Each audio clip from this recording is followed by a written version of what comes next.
This is Elliot Antman. I'm a professor of medicine at Harvard Medical School. I'm a cardiologist at the Brigham and Women's Hospital, and I'm a senior investigator in the TIMI study group. I'm the principal investigator of the TIMI 38 trial. Thank you. We know that implantation of a coronary stent is an important therapeutic option for patients who present with an acute coronary syndrome. And through many years' worth of research, we know that in order to prevent thrombi from forming on stents that have been deployed in a patient's coronary artery, it's important to administer dual antiplatelet therapy. Aspirin and ethionopyridine is the contemporary dual antiplatelet therapy that is administered. So aspirin and clopidogrel are the standard of care at this point for patients who've had a stent implanted. Clopidogrel is a highly effective drug. There are some issues that have been raised about it, which is the variability in response, the long time for the onset of action.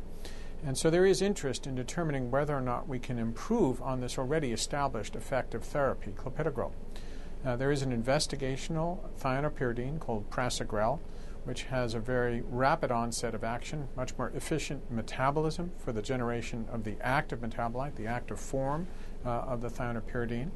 And so we undertook a trial to determine whether or not prasugrel was superior to clopidogrel for patients who had an acute coronary syndrome and for whom there was a plan to perform percutaneous coronary intervention, or PCI.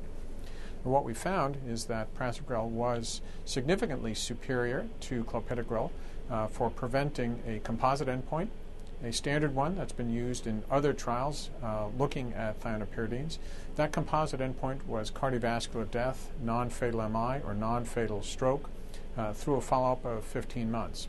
There was a 19% reduction in that composite primary endpoint favoring prasugrel over clopidogrel. It was highly statistically significant.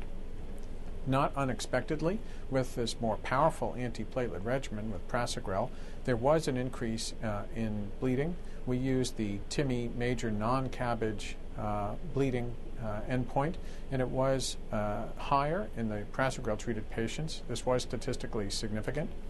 There were, fortunately, very few cases of fatal bleeding episodes. They occurred in 0.1% of patients receiving clopidogrel, 0.4% of patients receiving prasugrel. That was statistically significant. And perhaps we could talk a little bit later about some ideas we have about how we can ameliorate the bleeding risk with prasugrel and so retain all the wonderful benefits that we've observed.